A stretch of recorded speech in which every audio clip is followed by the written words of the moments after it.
नमस्कार साथियों, आपका आपके अपने YouTube channel GK by Surendra पर स्वागत है।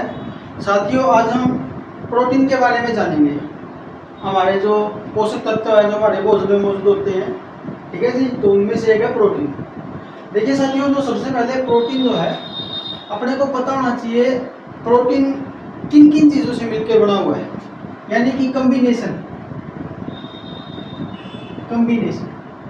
ये किन चीज़ों से मिलकर बना होता है, ठीक है। तो इसको याद रखना बड़ा आसान है। P for protein, P for 5, यानी कि जो प्रोटीन है ये 5 तत्वों का मिश्रण है। वो 5 तत्व कौन कौन से हैं? कार्बन, हाइड्रोजन, ऑक्सीजन, नाइट्रोजन और सल्फर, ठीक है जी। उसके बाद जो प्रोटीन है आपका, इसकी खोज किसने करी? ये क्वेश्चन बहुत बार पूछा गया है। खोज करी। तो इसके जो खोज करने वाले साइंटिस्ट थे उनका नाम था जे बर्जीलियस।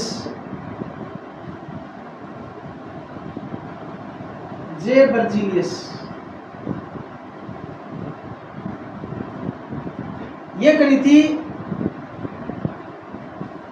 1931 1931 में करी थी, ठीक है जी। और जो प्रोटीन है इसको और किस नाम से जाना जाता है? वैसे प्रोटीन का हमारे बॉडी में क्या काम होता है? इसका काम होता है भाई शरीर की ग्रोथ करना, शारीरिक वृद्धि और विकास करना, इसका फंक्शन शारीरिक वृद्धि व विकास करना। और इसके इसी काम के कारण, इसी काम की वजह से इसको बॉडी मेकर भी कहा जाता है। ये इसका दूसरा नाम है प्रोटीन, बॉडी मेकर, यानी कि शरीर का निर्माण करने वाला, शरीर का निर्माता हम कह सकते हैं इसको, ठीक है जी। उसके बाद जो प्रोटीन है इसके स्रोत अगर हम करें, स्रोत सोर्स, यानी कि अगर अपने को प्रोटीन प्राप्त करना है भोजन में, तो वो कौन कौन से भोजन है जो हमें खाने पड़ेंगे, यानी प्रोटीन हमें किससे प्राप्त होगा?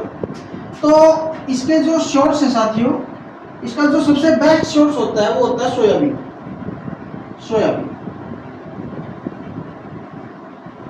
और इसी के अंदर जो प्रोटीन है वो मैक्सिमम होता है, 46% तक पाया जाता है साथियों, ठीक है जी।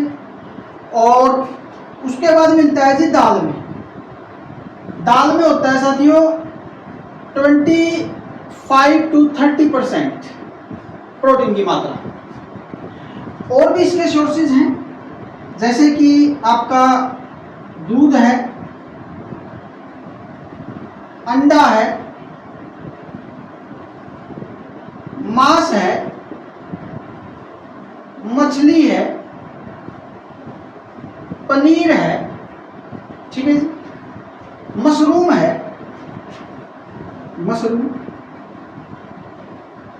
तो ये इसके सोर्सेज हैं। हम फैक्ट टू फैक्ट डिस्कस करेंगे प्रोटीन के बारे में, ठीक है जी। उसके बाद हम बात करेंगे इसकी कैलोरीफिक वैल्यू कितनी होती है, इसका ऊष्मीय मान कितना होता है। तो इसका ऊष्मीय मान करने से पहले अपने को पता होना चाहिए साथियों ऊष्मीय मान होता क्या है, कैलोरीफिक वैल्यू होती क्या है। इसका मतलब होता है साथियों 1 ग्राम ईंधन को जलाने पर उसमें से कितनी मात्रा में हीट प्राप्त होगी, पैदा होगी, उत्पन्न होगी। उस हीट की अमाउंट को उस ईंधन का ऊष्मीय मान कहा जाता है, ठीक है जी। तो यहां पर जो प्रोटीन का ऊष्मीय मान होता है साथियों वो होता है 1 gram is equal to 4 kilo calorie, यानी कि 1 ग्राम प्रोटीन हमारी बॉडी में बर्न करने पर 4 किलो कैलोरी हीट पैदा करता है। तो ये प्रोटीन का ऊष्मीय मान है। और उसके बाद हम बात करेंगे एंजाइम, यानी कि वो कौन से एंजाइम होते हैं जो हमारी बॉडी में प्रोटीन का पाचन करते हैं, उन एंजाइम का नाम बताना है। बिल्कुल इजी है साथियों, देखिए P for protein, P for pepsin. तो एंजाइम होता है पेप्सिन और प्लस ट्रिप्सिन। तो ये दोनों एंजाइम हैं जो हमारी बॉडी में प्रोटीन का पाचन करने में मदद करते हैं। वैसे एंजाइम होते क्या हैं? एंजाइम होते हैं साथियों जैव उत्प्रेरक, यानी कि हमारे शरीर में जो मेटाबॉलिक रिएक्शन होती है उनको, उनकी रेट ऑफ रिएक्शन को बढ़ाते हैं, उनकी दर को बढ़ाते हैं। जैव पाचन क्रियाओं की दर को बढ़ाने का काम करते हैं एंजाइम, ठीक है जी, और भोजन के पाचन में मदद करते हैं। तो हमारे शरीर में प्रोटीन का पाचन करने वाले दो एंजाइम हैं, पेप्सिन और ट्रिप्सिन, ठीक है जी। उसके बाद जो प्रोटीन है, अच्छा अगर हम एंजाइम की बात करें, जो एंजाइम है साथियों वो भी एक प्रकार के प्रोटीन होते हैं, ठीक है जी। लेकिन सारे के सारे प्रोटीन एंजाइम हो ये जरूरी नहीं है। तो इसलिए हम कह सकते हैं all enzyme are proteins but all proteins are not enzyme. ये हम स्टेटमेंट लिख लेंगे, ये बड़ा इंपॉर्टेंट है। All enzymes are protein but all proteins are not enzyme. भाई सभी एंजाइम प्रोटीन होते हैं लेकिन सभी प्रोटीन आपके एंजाइम नहीं होते। एक बार इसको रिपीट कर लेते हैं, रिवाइज करना बड़ा जरूरी है, ठीक है जी। तो आपने बताया भाई जो प्रोटीन है ये बेसिकली 5 चीजों से मिलकर बना हुआ है, carbon, hydrogen, oxygen, nitrogen, sulphur. इसके जो खोज करता है वो है साथियों जे बर्जीलियस। 1931 में इन्होंने इसकी खोज करी थी। हमारी बॉडी में जो प्रोटीन का फंक्शन है साथियों, ठीक है जी, वो होता है शारीरिक वृद्धि व विकास करना, फिजिकल डेवलपमेंट एंड ग्रोथ करना। और इसीलिए इसको इसी वजह से बॉडी मेकर भी कहा जाता है। इसके साथियों स्रोत है सोयाबीन, दाल, दूध, अंडा, मांस, मछली, पनीर, मशरूम, और सबसे ज्यादा आपको मिलेगा ये सोयाबीन, ठीक है जी। और इसका जो कैलोरीफिक वैल्यू होता है साथियों वो होता है 1 gram is equal to 4 kilo calorie heat ये देता है। एंजाइम जो होते हैं जो हमारी बॉडी में प्रोटीन का पाचन करने में मदद करते हैं वो एंजाइम है साथियों पेप्सिन और ट्रिप्सिन। और एंजाइम आपके प्रोटीन ही होते हैं एक प्रकार के, इसलिए हम कह सकते हैं सभी एंजाइम प्रोटीन होते हैं लेकिन सभी प्रोटीन एंजाइम नहीं होते। उसके बाद हम बात करेंगे क्या प्रोटीन का हमारी बॉडी में डायरेक्ट पाचन होता है क्या? जी नहीं, प्रोटीन का कभी भी हमारी बॉडी में डायरेक्ट पाचन नहीं होता। इसको पहले अमीनो एसिड में बदलते हैं, उसके बाद इसका पाचन होता है, ठीक है। तो जो प्रोटीन है साथियों इसका कभी भी डायरेक्ट पाचन नहीं होता, यानी इसको पहले अमीनो एसिड में बदलना पड़ता है, इसके बाद इसका डाइजेशन होता है, यानी इसका पाचन होता है, ठीक है। अगर हम बात करें अमीनो एसिड की, हमारी बॉडी में बेसिकली 20 प्रकार के अमीनो एसिड होते हैं। हमारे शरीर में अमीनो एसिड होते हैं,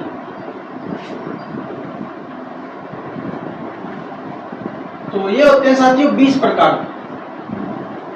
और हैरानी की बात यह है साथियों कि ये जो 20 प्रकार के अमीनो एसिड हैं इनमें से जो 11 टाइप के जो अमीनो एसिड हैं वो ऑलरेडी हमारे शरीर में मौजूद है, ठीक है जी। तो जो 11 अमीनो एसिड है साथियों ये हमारे शरीर में पहले से ही मौजूद हैं, पहले से ही है, ठीक है जी। लेकिन जो 9 अमीनो एसिड है साथियों ये हमारे शरीर में मौजूद नहीं होते, ये हमें बाहर से लेने पड़ते हैं, ठीक है जी। इसीलिए इनको आवश्यक अमीनो एसिड भी कहते हैं, आवश्यक amino acid, necessary amino acid, क्योंकि ये हमें बाहर से लेने पड़ते हैं, ठीक है जी। ये तो था पूरी बॉडी की बात। अगर हम करें, अगर हम बात करें एक कोशिका की, एक कोशिका में देखिए हमारा जो शरीर है वो कोशिकाओं से मिलकर बना हुआ है। कोशिका हमारे शरीर की सबसे छोटी संरचनात्मक व आधारभूत इकाई है। तो एक कोशिका में 2000 अमीनो एसिड पाए जाते हैं, 2000 अमीनो एसिड। अब आप लोग बोलेंगे भाई पूरी बॉडी में तो 20 है, पूरी बॉडी में तो 20 है और एक कोशिका में 2000 है, तो ऐसा कैसे संभव है? तो ये जो 2000 अमीनो एसिड है साथियों, ये इन्हीं 20 अमीनो एसिड के सब टाइप है, ठीक है जी। तो अपने कंफ्यूजन नहीं होना बिल्कुल भी, ये इन्हीं के सब टाइप है।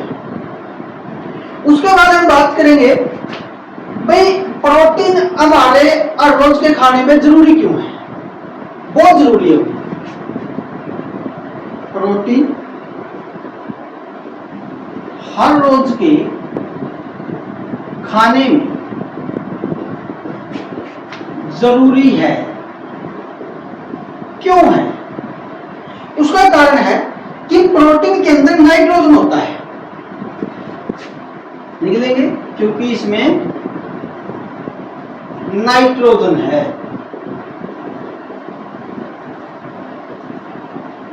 अब ये नाइट्रोजन का विशेष काम क्या है?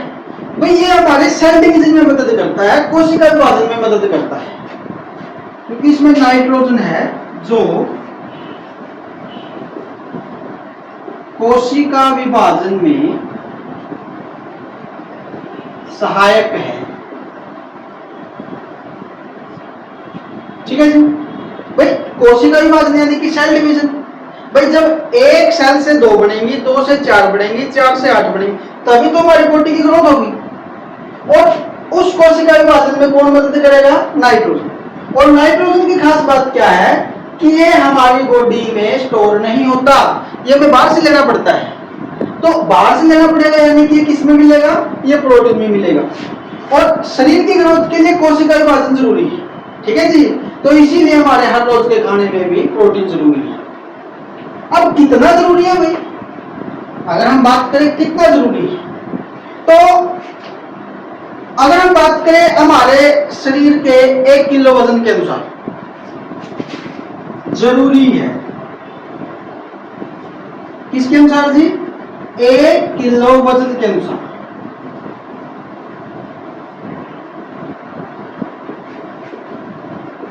तो 0.8 से 1.2 ग्राम प्रोटीन जरूरी है। यानी कि हमारे शरीर का जितना भी वजन है, तो अगर हम 1 किलो वजन के हिसाब से देखें तो 1 किलो वजन के हिसाब से हमारी बॉडी में 0.8 से 1.2 ग्राम प्रोटीन लेना जरूरी है। और पूरे दिन में जरूरी है जी 102 ग्राम पर डे। एक स्वस्थ व्यक्ति को 102 ग्राम प्रोटीन लेना जरूरी है हर रोज। ये तो हो गया एक स्वस्थ व्यक्ति की बात। अगर हम बात करें एक महिला की जो बच्चे को फीड कराती है, ठीक है जी, जो बच्चे को दूध पिलाती है, तो एक बच्चे को दूध पिलाने वाली जो माँ है उसको ज्यादा प्रोटीन चाहिए नॉर्मल आदमी की तुलना में। तो कितना चाहिए भाई?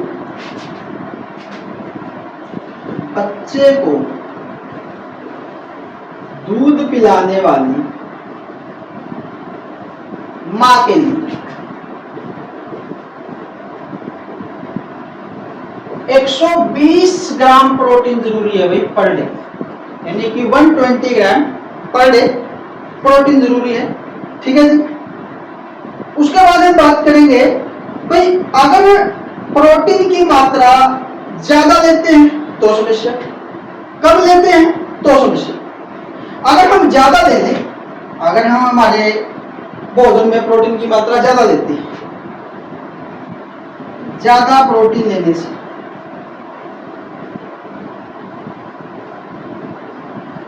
क्या होगा जी? ज्यादा प्रोटीन लेने से इससे साथियों हमारी बॉडी में जो यूरिक एसिड है वो बढ़ना शुरू हो जाएगा, इससे यूरिया की मात्रा बढ़ेगी, यूरिया की मात्रा बढ़ेगी।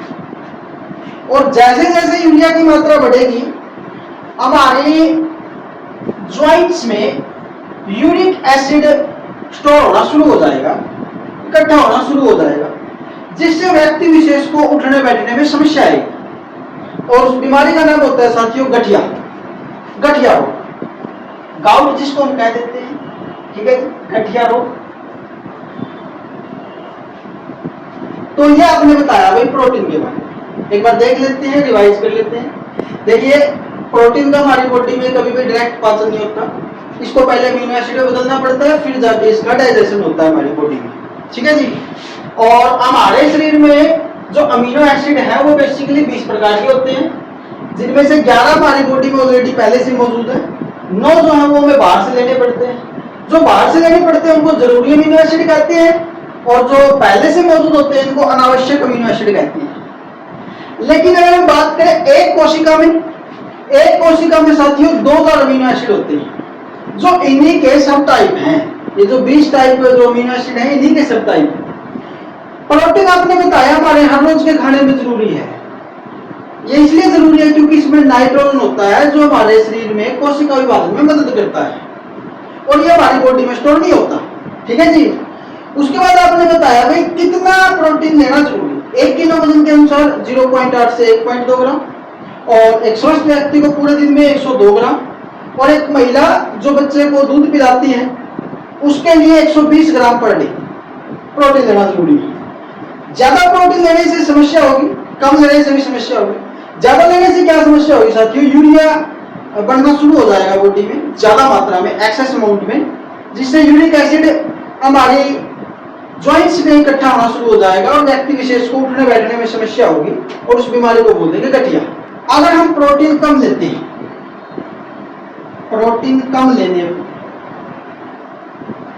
इससे क्या होगा भाई, इससे भी हमें बुरे परिणाम भुगतने पड़ेंगे। बुरे परिणाम जैसे कि आप के शरीर पर झुर्रियां पड़ना शुरू हो जाएंगी, झुर्रीदार चेहरा हो जाएगा, wrinkled face we can say, ठीक है जी। और आप वृद्धावस्था की ओर अग्रसर हो जाएंगे।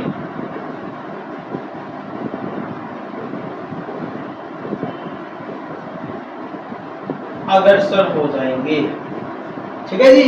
यानी कि आप समय से पहले बूढ़े लगने लगेंगे, ठीक है जी। यानी कि देखिए जो रिंकल्स जो पड़ती हैं, जो झुर्रियां पड़ती हैं चेहरे पे, उसका कारण क्या होता है साथियों, उसका कारण होता है हमारी जो स्किन होती है, स्किन के नीचे फैट होती है, ठीक है जी। और वो जो फैट है, जैसे हमारी ये स्किन है, ये देखिए स्किन है, ठीक है जी। और इसके नीचे क्या है भाई, ये स्किन है, और स्किन के नीचे क्या है साथियों, फैट है। ये देखिए ये फैट है, और यही फैट है जो हमारी स्किन को टाइट रखती है। लेकिन जैसे जैसे व्यक्ति विशेष की उम्र बढ़ती है तो ये जो फैट है ये कम होना शुरू कर देती है, फैट कम होना शुरू कर देती है, जिसके कारण झुर्रियां पड़ना शुरू हो जाएंगी, ठीक है जी। तो झुर्रियां पड़ने का क्या कारण है जी, स्किन के नीचे फैट की कमी होना, फैट की कमी। तो अगर आप भोजन के अंदर प्रोटीन कम लेंगे, ठीक है जी, तो इससे क्या होगा, झुर्रियां पड़ना शुरू हो जाएगी। उसके बाद और अगर आप फैट भी कम लेंगे तो इसके भी यही बुरे परिणाम है।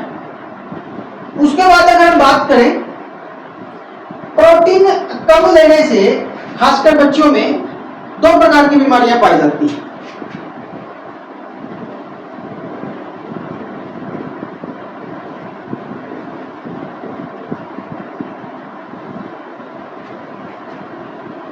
एक होती है साथियों ख्वासियोटकर, और एक होती है जी मैस्मस। जो ख्वासियोटकर होती है इसमें ये बच्चों से संबंधित बीमारियां हैं दोनों, स्पेशली जो 6 साल से कम उम्र के बच्चे होते हैं उनमें ये बीमारी देखने को मिलती है, और ये प्रोटीन की कमी से होती है। अगर कोई बच्चा कुपोषण का शिकार है, ठीक है जी। तो ख्वासियोटकर इसमें क्या होता है साथियों, इसमें हड्डियां कमजोर होना शुरू हो जाएंगी, हड्डियां कमजोर हो बच्चे। और मैस्मस में क्या होता है साथियों, मांसपेशियां कमजोर होना शुरू हो जाएंगी, मसल जो है वो वीक हो जाएंगी बॉडी।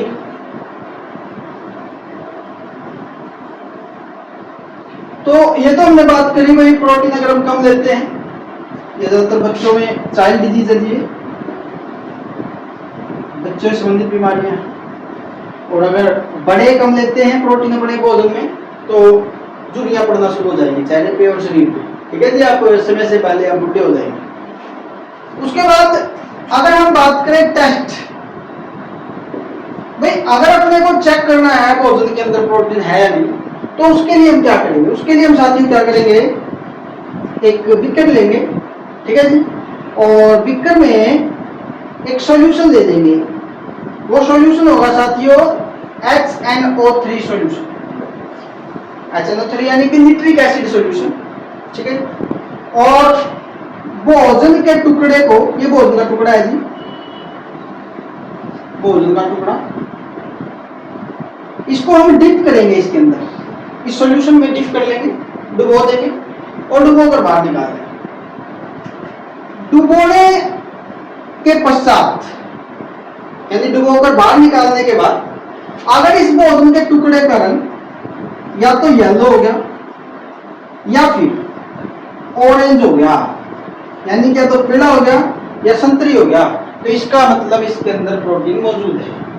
तो इस प्रकार से हम चेक कर सकते हैं कि भोजन के अंदर प्रोटीन है या नहीं। एक बार रिवाइज करेंगे साथियों, तो प्रोटीन कम लेने से क्या होगा, झुर्रियां पड़ना शुरू हो जाएंगी और आप वृद्धावस्था की ओर अग्रसर हो जाएंगे। और अगर बच्चे कम लेते हैं तो उनको स्पेशली 2 प्रकार की बीमारियां फेस करनी पड़ती हैं, क्वाशियोर्कर मैरास्मस, क्वाशियोर्कर में हड्डियां कमजोर हो जाएंगी और मैरास्मस में मसल वीक हो जाएगी। उसके बाद आपने बताया भाई टेस्ट, अगर अपने को टेस्ट करना है कि भोजन में प्रोटीन है या नहीं, तो उसके लिए हम निट्रिक एसिड सॉल्यूशन लेंगे, उसके अंदर भोजन के टुकड़े को डीप करेंगे, डीप करके इसको बाहर निकाल लेंगे। अगर कुछ देर बाद इसका कलर या तो पीला हो गया या फिर संतरी हो गया, तो इसका मतलब इसमें प्रोटीन मौजूद है। उसके बाद हम पढ़ेंगे साथियों खनिज लवण। भाई हमारी बॉडी में खनिज लवण की भी आवश्यकता होती है, ठीक है जी, और ये भी एक प्रकार के पोषक तत्व हैं। खनिज लवण जैसे कि आपका लोहा हो गया, जैसे कि आयोडीन हो गया, जिंक हो गया, ठीक है जी, जैसे कि क्लोरीन हो गया, कैल्शियम हो गया, फास्फोरस हो गया, सोडियम क्लोराइड हो गया, ठीक है जी। तो इनके बारे में हम 1 बाय 1 डिस्कस करेंगे। सबसे पहले हम बात करेंगे साथियों आयरन के बारे में, लोहा के बारे में। अगर हम लोहे की बात करें, ये हमारी बॉडी में पाया जाता है और ये पाया जाता है साथियों खून में। कहां पाया जाता है, ये खून में पाया जाता है, पाया जाता है रक्त में। हमारे रक्त में 3 प्रकार की कोशिकाएं होती हैं, जैसे कि आपको पता है, आरबीसी, डब्ल्यूबीसी और प्लेटलेट्स, लाल रक्त कणिकाएं, श्वेत रक्त कणिकाएं और विमाणु। तो ये पाए जाते हैं साथियों आरबीसी, आयरन आरबीसी के अंदर पाया जाता है। और आरबीसी में भी एक लाल रंग का वर्णक होता है जिसको हम हेमोग्लोबिन कहते हैं।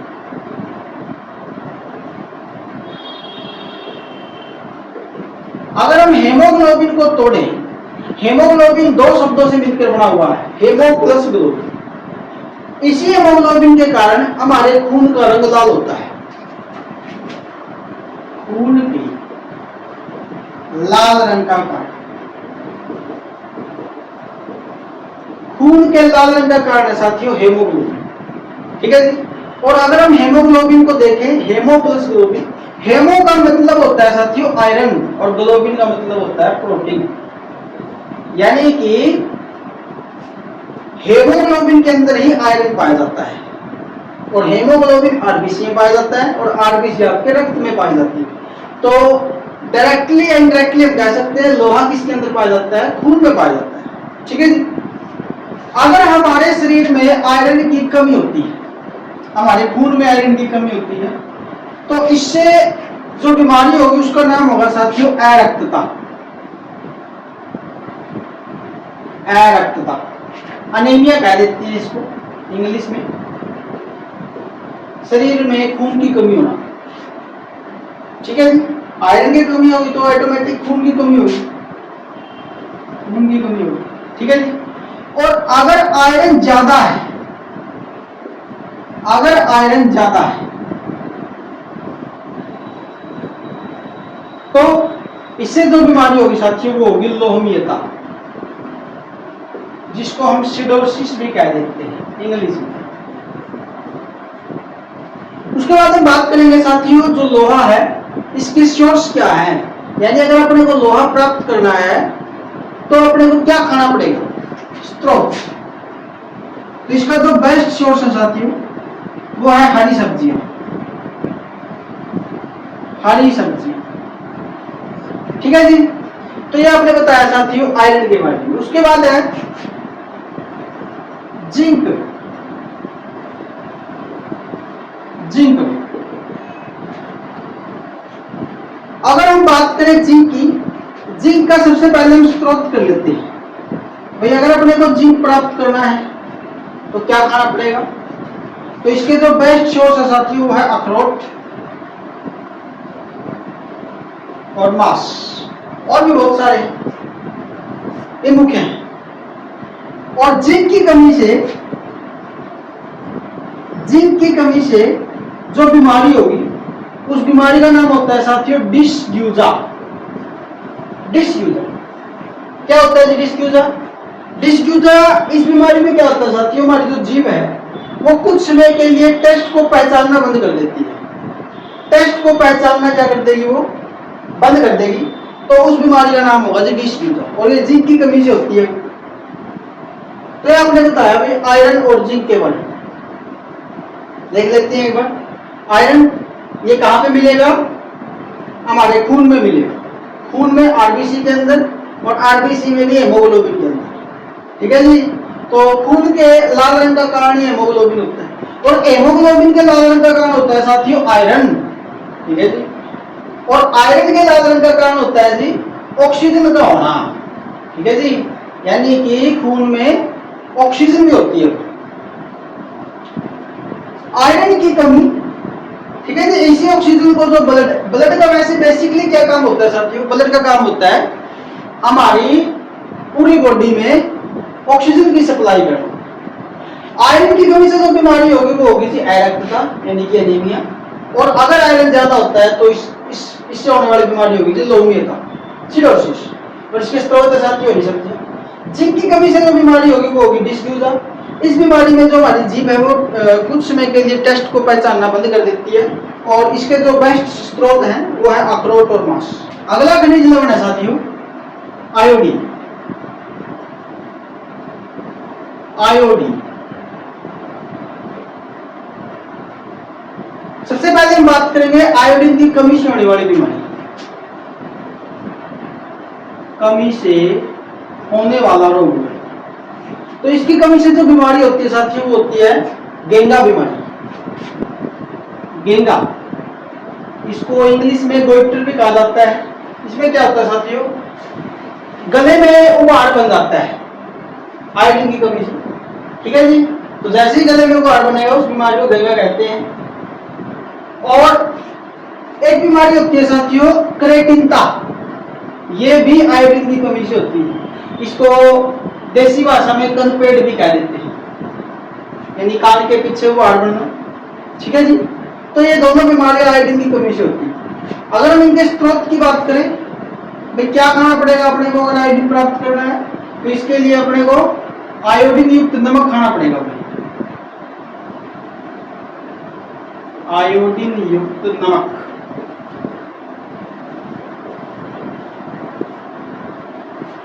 ठीक है जी, सी साल्ट भी हम इसको कह सकते हैं। उसके बाद है जी क्लोरीन।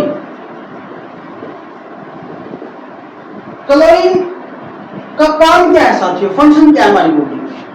इसका फंक्शन होता है भाई रक्त की पीएच वैल्यू को बनाए रखना।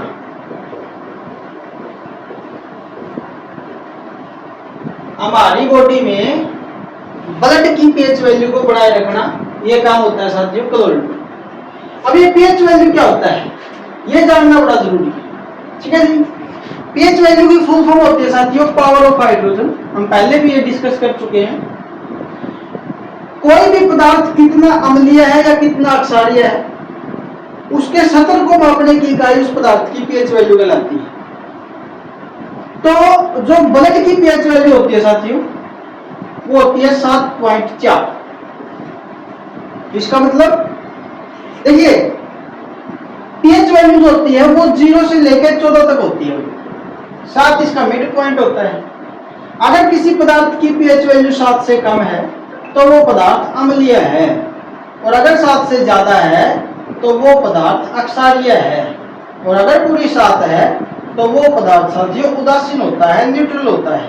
तो रक्त की पीएच वैल्यू 7.4 है, यानी 7 से ज्यादा है, तो इसकी पीएच वैल्यू ये अक्षारीय होता है। ठीक है जी, रक्त जो है वो अक्षारीय होता है, बेसिक होता है। क्लोरीन का स्रोत क्या है जी? तो इसका भी जो स्रोत है साथियों वो है सी सॉल्ट, समुद्री नमक। ठीक है जी। नेक्स्ट मिनरल आपका कैल्शियम व फास्फोरस।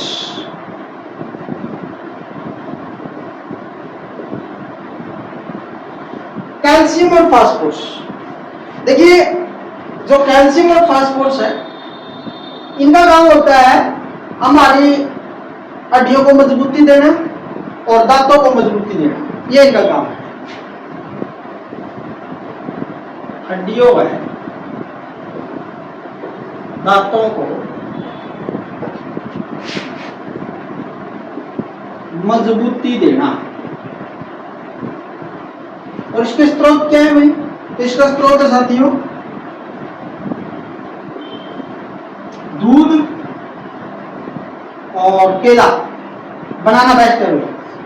ठीक है जी, ये आपने बताया कैल्शियम और फास्फोरस के बारे में। नेक्स्ट मिनरल है साथियों ओरम एंड अर्जेंटम। ओरम होता है गोल्ड, अर्जेंटम होता है सिल्वर। ठीक है जी।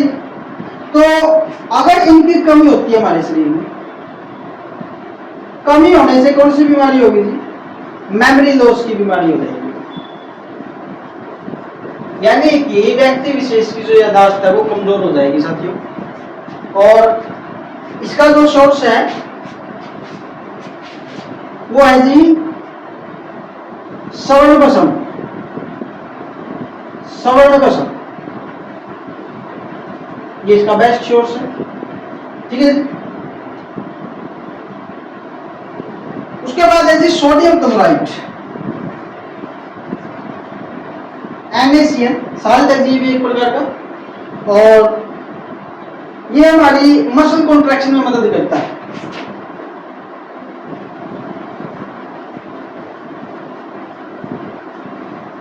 मसल कॉन्ट्रैक्शन में ये मदद करेगा। और इसका जो सोर्स होता है साथियों वो भी होता है सॉल्ट। ठीक है। तो एक बार हम रिवाइज करेंगे इनको। आयोडीन की कमी से होने वाली बीमारी होती है साथियों गेंगा और प्लेटिता, और इसका स्रोत है साथियों आयोडीन युक्त नमक। क्लोरीन, इसका काम होता है हमारे रक्त की पीएच वैल्यू को बनाए रखना, बॉडी के जो ब्लड है उसकी पीएच वैल्यू को बना के रखना जो 7.4 है। और इसका स्रोत होता है साथियों सी सॉल्ट।